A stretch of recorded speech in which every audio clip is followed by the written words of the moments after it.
Now, what is behavioral analytics and how is it different from everything that's going around in the market and people are looking to learn or to teach?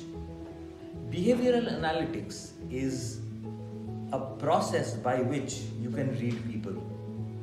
And once you read people, you will be able to lead them with your ears instead of your mouth. Which means you will get them to do stuff because they want it and not because you want it. So your tasks will suddenly become much more simpler to do.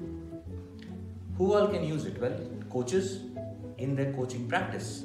They can utilize BA to figure out what the problem is, where the client is stuck, and then see whatever their interventions are, is it working or not working, and why is it not working or working.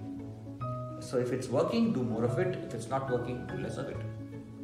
If you're a trainer, you will be able to figure out through BA whether your students have understood something or not.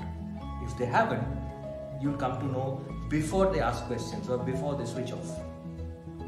As a leader, you will come to know whether an employee has understood what you've asked him to do, or is he interested in doing what you've asked him to do or not.